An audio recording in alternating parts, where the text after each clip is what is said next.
Bismillahirrahmanirrahim. Assalamualaikum warahmatullahi wabarakatuh. Nahmadu Waalaikumsalam. wa nusalli wa nusallimu ala rasulihil karim. Amma ba'd. Qala ta'ala fi kitabil karim. A'udzubillahi minasyaitonir rajim. Bismillahirrahmanirrahim. Yarfa'illahu alladhina amanu minkum walladhina utul ilma darajat. Qala Nabi sallallahu alaihi wasallam, talabul ilmi fardhatun ala kulli muslimin wa muslimat. Atau kama qala Rasulullah sallallahu alaihi wasallam. Alhamdulillah, pada pagi ini kita masuk pada materi yang keempat. Materi yang keempat tentang, buka halaman 27 di bukunya ya, yang di PDF itu dibuka halaman 27. Cara menghormati ilmu dan cara menghormati ahli ilmu. Ini yang inti dalam kitab ini sebenarnya pada bab ini. Inti kitab ini pada bab kitab Ta'lim ilmu ta'lim sebenarnya kitab ini. Bab ini. Cara menghormati ilmu dan cara menghormati ahli ilmu. Banyak dari kalangan masyarakat, orang-orang, bahkan dari seluruhnya, mereka tidak tahu bagaimana cara menghormati ilmu dan bagaimana cara menghormati ahli ilmu. Sudah saya katakan dari awal, sebenarnya penghormatan terhadap ilmu ini bukan bentuk seperti paksaan, bukan bentuk seperti tindakan yang diharuskan, dianjurkan, tapi ini adalah sebuah kewajiban yang Allah Subhanahu wa taala perintahkan kepada manusia, bahkan kepada seluruh makhluk yang ada di muka bumi ini, untuk menghormati orang yang ilmunya lebih tinggi. Sejak kapan? Sejak dari zaman Nabi, dari zaman dulu, sejak dari zaman Allah ciptakannya ilmu. Jadi ketika seluruh alam di seluruh dunia ini, ketika Allah ciptakan ilmu, maka Allah berikan ilmu kepada Nabi Adam. Sejak dari itulah Allah Subhanahu wa taala perintahkan untuk orang itu memuliakan ahli ilmu, sujud kepada Nabi Adam.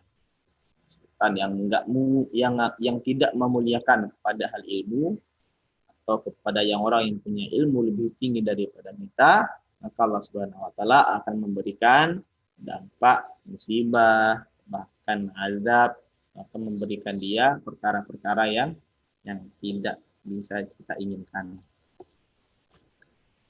Banyak orang-orang yang mana dia tidak menghormati gurunya, orang-orang yang tidak menghormati ilmu yang dia pelajari, yang dia tidak mensyukurinya, hidupnya tidak berkah, hidupnya berantakan, hidupnya tidak sukses. Allah hinakan dia sampai anak-anak cucunya. Nah, inilah pentingnya kita menghormati ilmu dan hal ilmu. Jadi kenapa dulu para sahabat, para tabi'in di zaman-zaman kejayaan Islam, karena mereka sangat menghormati ilmu, serta menghormati ahli ilmu. Maka dikala umatnya Rasulullah ketika mereka sudah tidak memuliakan apa yang ada kaitannya dengan ilmu agama, maka tunggulah kehancuran. Bismillahirrahmanirrahim. Faslun fi ta'zimil ilmi wa ahlihi. Bab menghormati ilmu dan ahli ilmu. I'lam anna talibal ilmi la yanalul ilma wa la yantafi'u bihi illa bi ta'zimil ilmi wa ahli. Wa ta'zimil ustazi wa tawqirihi. Qila wa ma wasala man wasala illa bi hurbil hurmati wa ma saqata man saqata illa bi tarkil hurmati. Ketahuilah bahwa seseorang penuntut ilmu tidak akan memperoleh ilmu dan tak dapat meraih manfaat dari ilmu itu kecuali dengan menghormati ilmu dan ahli ilmu, serta memuliakan dan menghormati guru. Ada orang mengatakan orang-orang yang berhasil dalam menuntut ilmu itu karena mereka sangat menghormati serta memuliakan ilmu dan gurunya. Dan orang-orang yang gagal dalam menuntut ilmu itu karena mereka enggan menghormati serta memuliakan ilmu dan gurunya. Ini sudah sunatullah. Sudah qadarullah. Dari zaman dulu sampai zaman sekarang, orang yang memuliakan gurunya, orang yang memuliakan ilmu yang dia pelajari, maka Allah akan memberikan dia kemuliaan dan kesuksesan. Begitu juga sebaliknya, orang walaupun dia pintar, tapi tak punya adab dengan gurunya, tak menghormati gurunya, tak menghormati ilmu yang dia pelajari, maka Allah Subhanahu wa taala akan memberikan dia kesengsaraan yang bertubi-tubi. Dari kapan? Udah dari dulu, bukan sebenarnya bukan ajaran orang Islam, ya. Setiap agama-agama samawi, kalian tanyakan saja, setiap agama-agama samawi mereka mengajarkan untuk menghormati orang-orang yang ilmunya lebih tinggi daripada kita. Kalau kita tengok orang-orang kafir ya, kayak orang Jepang, orang Korea, orang Thailand, itu dengan guru mereka itu subhanallah adabnya. Orang India dengan guru itu adabnya, sopannya malah melebihi orang-orang Islam. Kenapa? Karena udah ajaran dari agama mereka seperti itu. Seluruh agama mereka mengajarkan tentang pentingnya adab kepada orang yang ilmunya lebih tinggi daripada. Maka jangan sampai orang Islam ini adab dengan ilmu itu lebih kalah daripada orang-orang kafir sana. Jangan sampai. Inilah karena Allah yang ciptakan ilmu, Allah yang berikan ilmu, kita harus memiliki adab kepada ilmu tersebut. Bahkan kata Sayyidina Ali, aku rela menjadi budak seseorang asalkan dia mau mengajarkanku satu huruf dari Al-Quran. Itu kata Sayyidina Ali. Bahkan Sayyidina Ali mengatakan babul ilmi, dikatakan adalah pintunya ilmu. Orang kalau mau tanya apa-apa tentang ilmu agama, mereka bertanya kepada Sayyidina Ali. Tapi kata Sayyidina Ali, aku mau jadi budak seseorang asal dia mau mengajarkanku satu huruf dari Al-Quran. Begitu adabnya kepada ilmu. Wa qila al-hurmatu khairum min at-ta'ah ala tara anna al-insana la yakfuru bil ma'siyah wa inna ma yakfuru bil istighfafiha wa bi tarkil hurmah. Dikatakan pula bahwa hurmah, rasa takut atau hormat itu lebih baik daripada ketaatan. Bukankah engkau lihat bahwa manusia itu tidak menjadi kufur karena maksiat, akan tetapi dia menjadi kufur karena menganggap dengan maksiat dan tidak menghormati atau memuliakan perintah Allah. Kata Syekh yang mengarang kitab ini mengatakan, orang itu kalau maksiat tidak menyebabkan dia kufur, tidak menyebabkan dia murtad, kufur kepada Allah. Contohnya dia melakukan kemaksiatan mungkin dosa besar, dia mencuri, atau dia tidak sholat, atau dia tidak puasa, itu dosa besar. Maka ada lagi, kalau orang itu melakukan dosa besar, dia belum bisa kita hukumi sebagai orang yang murtad, orang yang kufur. Tapi kalau orang menganggap remeh, menganggap ringan kemaksiatan, atau tidak menghormati, memuliakan perintah Allah. Contohnya, nggak apa-apa lah nggak sholat, nggak apa-apa lah nggak puasa, paling nggak diapa-apain juga sama Allah, yang penting hatinya sama Allah. Itu sebenarnya sudah kufur kepada Allah. Menganggap remeh perintah Allah. Ini yang menganggap remeh perintah Allah, menganggap enteng maksiat kepada Allah, itu lebih bahaya daripada kita maksiat sendiri kepada Allah. Nah, ini lebih bahaya sebenarnya. Jadi jangan sampai anggap remeh perintah Allah dan anggap enteng apa yang Allah larang. Bahaya. Ada orang bilang, ayo kita sholat. Ustaz, orang kan kalau sholat nggak boleh dipaksa, sholat tuh harus ikhlas. Gimana kalau sholat tuh nggak ikhlas, nggak dipaksa, percuma kita sholat? Ini hanya pernyataan orang-orang yang bodoh. Kita kalau masuk ABRI, di situ tulisan dan tulisannya. Kalau masuk ABRI, maka pagi wajib push up 25 kali, siang wajib sit up 50 kali, sorenya push up 100 kali. Wajib. Kalau nggak dilaksanakan maka dia akan dipukul. Kalau dia masuk ABRI maka dia wajib. Kalau dia nggak masuk ABRI maka dia nggak wajib. Ikhlas nggak ikhlas? Nggak ada. Nanti kalau nggak ikhlas, kalau nggak push up sama aja yang penting ikhlas. Salah. Sama dengan orang Islam, ketika dia beranggapan bahwa dirinya orang Islam, maka kewajiban-kewajiban yang Allah berikan itu wajib kita kerjakan. Ikhlas nggak ikhlas terserah, tapi itu wajib kita kerjakan karena kewajiban. Maka jangan sampai menganggap enteng, menganggap remeh perkara-perkara apa yang Allah perintahkan, perkara-perkara apa yang Allah larang.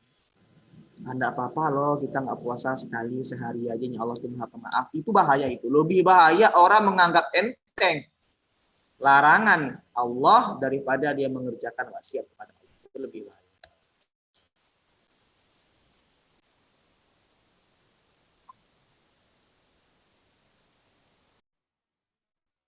Berapa, Pak? 27. Sekarang halaman 28.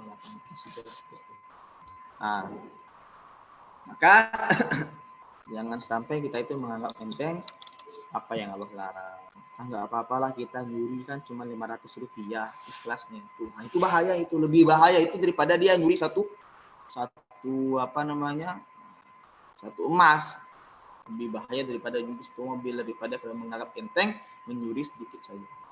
Maka jangan sampai kita menganggap enteng perkara yang Allah perintahkan dan apa yang Allah larang.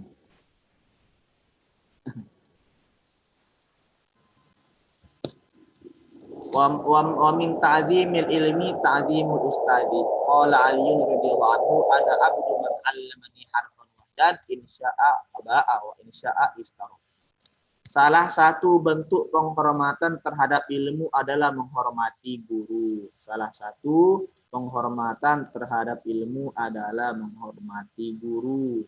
Sayyidina Ali berkata, aku menjadi hamba sahaya bagi orang yang mengajariku hanya satu huruf. Terserah kepadanya. Jika mau dia akan menjual hamba sahayanya, dan jika mau dia tetap memilikinya. Salah satu menghormati ilmu, menghormati guru, orang yang mengajarkan ilmu tersebut. Hati-hatinya, ya hati-hati, pentinglah terhadap kepada guru. Sebenarnya bukan guru, bukan orangnya yang kamu muliakan, ilmu yang dia berikan kepada kamu itu yang paling kamu muliakan. Kita ini apalah seorang guru kan? Kita ini apalah hanya manusia biasa, juga banyak salahnya, juga banyak dosanya. Terserah kalian nggak memuliakan kita, nggak menghargai guru. Tapi ilmu yang dia berikan harus kalian hargai.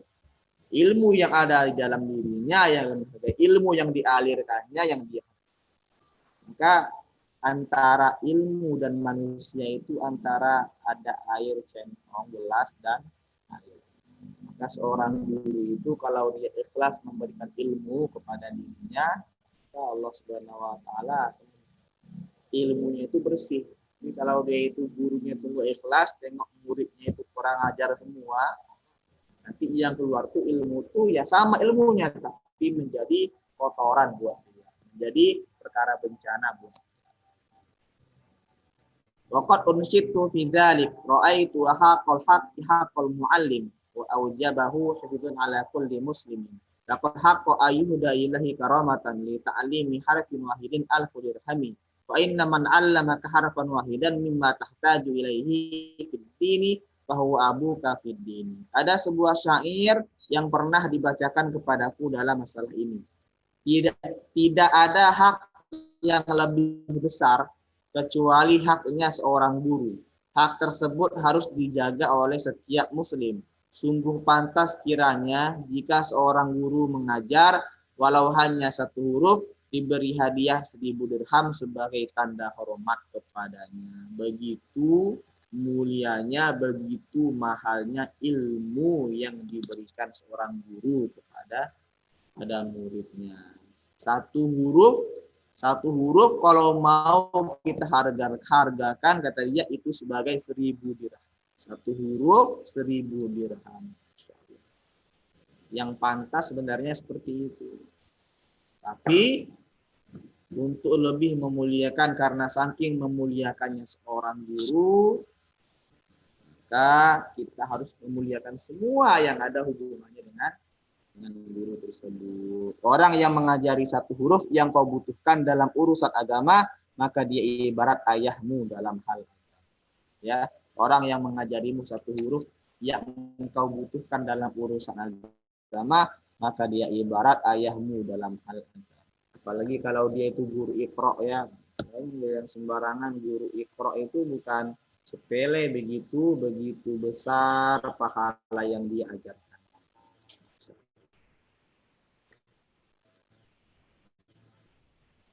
Wa kana ustadzuna Syekh al-Imam Sadiduddin Asy-Syirazi yaqul qala masyayikhuna man arada ayyakuna ibnuhu aliman yang bagi ayura ya ghuraba minal fuqaha wa yukrimahum wa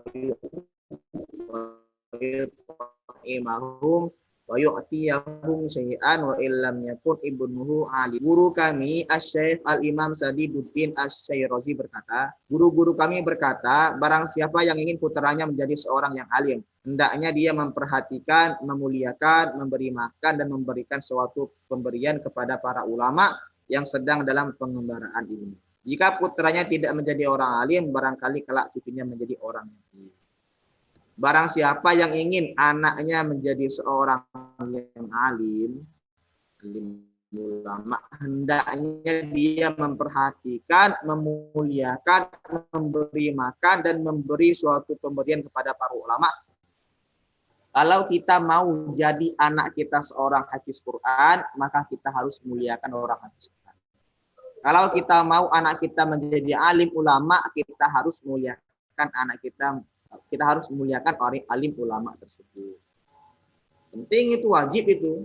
Maka seandainya dia tidak memuliakan ulama tersebut, maka anak cucunya sampai 7 keturunan anaknya tak ada yang jadi alim ulama. Kalau dia tak bisa menghormati orang para penghafal Al-Quran, maka sampai anak cucunya tak ada yang menjadi hafiz Al-Quran. Begitu pentingnya kita mencintai alim ulama. Kita tak bisa menjadi orang alim. Jadi ada mengatakan dalam hadis, anta ma'aman ahbabta. Kata Nabi SAW, engkau nanti dikumpulkan bersama apa yang engkau cintai nanti di dunia. Anta ma'aman ahbabta. Engkau akan dikumpulkan bersama orang yang kau cintai nanti di dunia. Sekarang di dunia ini siapa yang menjadi pedoman yang paling kita cintai? Kalau kita cinta sama para alim ulama, nanti di akhirat, di yaumul hisab, nanti Allah akan kumpulkan kita sama alim ulama. Amin. Cinta saja sebenarnya sudah Allah kumpulkan bareng-bareng. Kalau kita cinta sama drama Korea, nanti kita dikumpulkan di akhirat sama orang-orang drama Korea, mau kalian? Loh, kok dulu ganteng, sekarang kok jadi jelek-jelek? Karena mereka orang-orang kafir semua. Kalau kita cinta sama orang kafir, nanti Allah kumpulkan sama orang-orang kafir. Entah aman ahbab. Ada suatu orang Badui, ya Allah, ya Rasulullah, aku nih nggak banyak amalanku, tapi aku cinta sama engkau, wahai Rasulullah. Kata orang Badui, kata orang-orang kampung. Orang Badui itu orang-orang kampung, datang ke kota Mekah Madinah. Ya Rasulullah, aku nih amalan nggak banyak, tapi aku nih sangat cinta.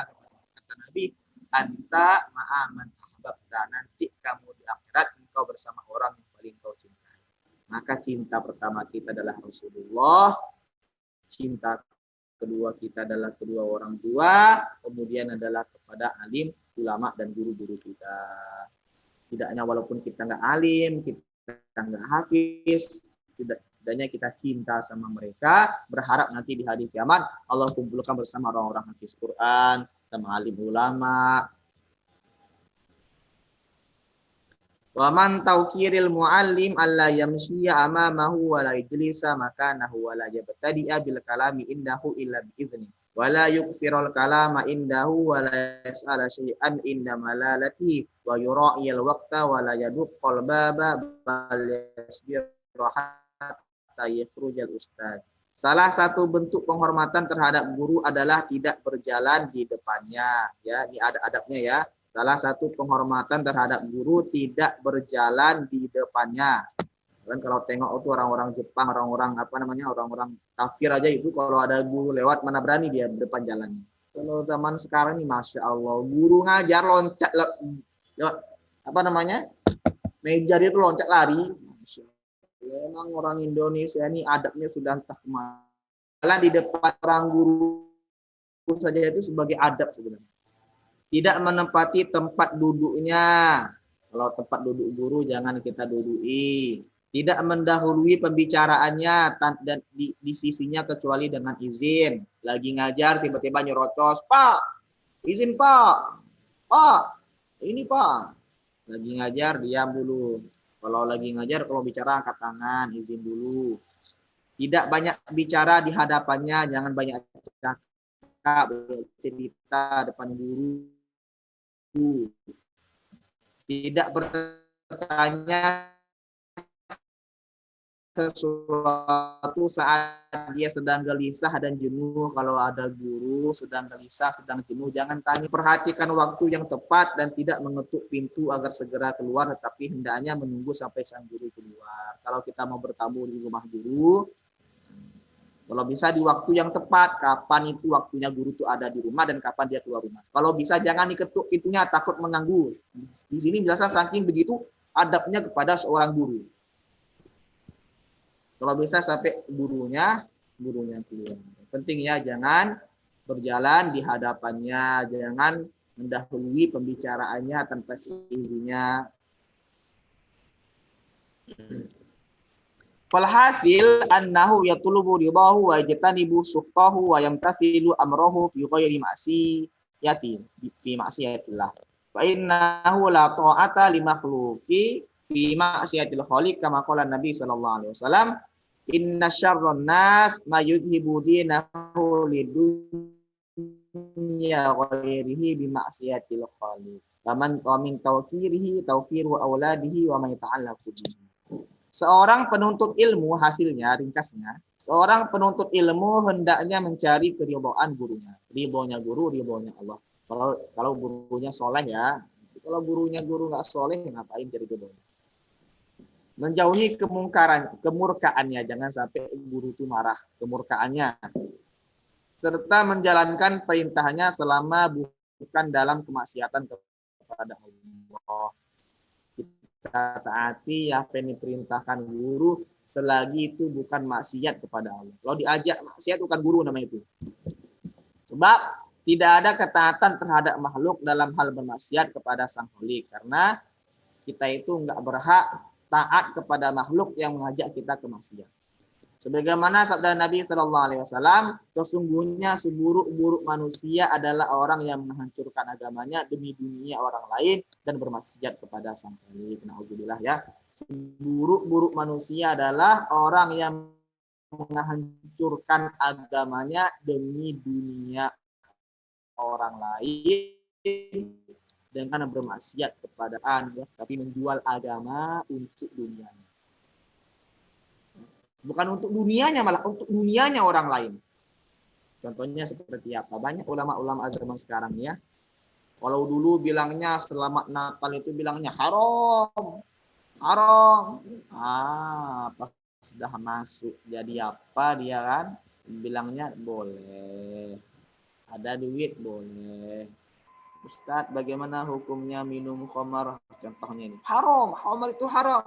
Ustadz, kalau sedikit Ustadz, ini ada uang 1 juta, kasihlah halal Ustadz. Oh halal, itu buat badan saja. Itu namanya ulama-ulama yang menjual agamanya untuk dunia dia dan dunia orang lain. Maka kata Nabi SAW, ulama-ulama seperti ini akan masuk neraka lebih dulu daripada penyembah berhala. Kalau kita punya guru seperti ini, cepat jauhi, cepat lari kita, hati-hati. Ustadz, guru saya itu Ustadz, masa dia bilang apa Ustadz, sholat tuh nggak perlu sholat, kita tuh hanya zikir aja. Itu cepat lari kalian. Itu nanti sesat kalian. Makanya kalau ada guru sesat, cepat tinggalkan. Itu bukan guru, itu namanya guru syaitan. Termasuk penghormatan terhadap guru adalah menghormati anak-anaknya dan orang-orang yang ada hubungan kerabat dengannya. Para alim ulama. Ini pentingnya nih, kalau di Jawa-Jawa tuh kiai-kiai, ustadz-ustadz itu anaknya mereka muliakan. Kenapa? Karena ada hubungan dengan yang ada penghormatan kepada ilmu tersebut. Begitu tingginya ilmu, bahkan yang ada hubungannya dengan ilmu tersebut, maka dia ikut juga harus kita muliakan. Contohnya seperti ini. Masjid, ya. Kalau kita tengok masjid itu bangunnya pakai bata, kan? batanya sama, pakai genteng, pakai lantai, pakai cat. Bangun WC juga sama, bata, pakai genteng, pakai cat, pakai seng. Tapi apakah sama bata yang ada di masjid dengan bata yang ada di WC? Beda.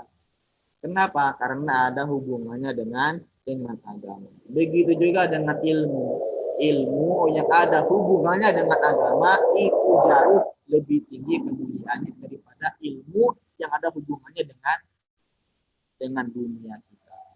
Jauh. Jadi setiap apa-apa yang ilmu yang ada hubungannya dengan agama itu lebih kita muliakan daripada yang ilmu seperti apa? Ya, ilmu kita belajar Al-Quran, ilmu kita belajar hadis, ilmu kita belajar fikih, ilmu kita belajar tauhid, ilmu kita belajar bahasa Arab yang ada kaitannya dengan agama.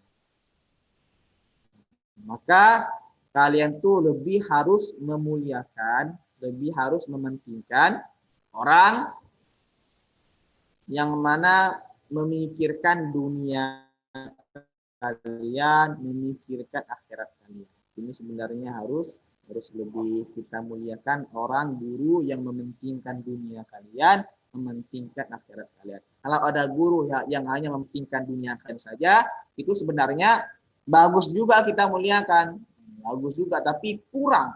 Ya, kalau ada guru hanya mementingkan dunia kalian saja, dunia itu sementara, nggak lama. Ya, hanya 70 tahun, 60 tahun. Tapi kalau ada guru yang mementingkan tentang akhirat kalian, itu adalah guru yang benar-benar. Ya, penting buat nanti ke surga bagaimana, penting bagaimana agama kalian. Ini mahal ini guru yang seperti ini. Maka sebagai guru kita, mungkin kalau ada guru yang dengar di sini, sebagai kita mengajar ilmu dunia tentang dunia mereka, kita jangan sampai lupa nasihati akhirat mereka. Tentang bagaimana kita pikirkan sholat mereka, kita pikirkan puasa mereka, kita pikirkan keyakinan mereka. Ini baru namanya seorang guru yang betul. Jadi ini kita belajar nih bukan hanya menasihati murid, tapi juga menasihati sang guru. Jadi kita itu jangan hanya memandang murid, hanya mandang sukses hanya dunianya saja, itu salah sebenarnya. Dunia sementara, untuk apa dia kalau cepat-cepat dia mencari kesuksesan dunia. Kesuksesan yang sebenarnya adalah kesuksesan di akhirat yang selama-lamanya. Boleh kita ajarkan mereka ilmu dunia, tapi jangan sampai kita lupa untuk mengajarkan mereka ilmu akhirat. Sukses dunia, sukses akhirat. Insyaallah.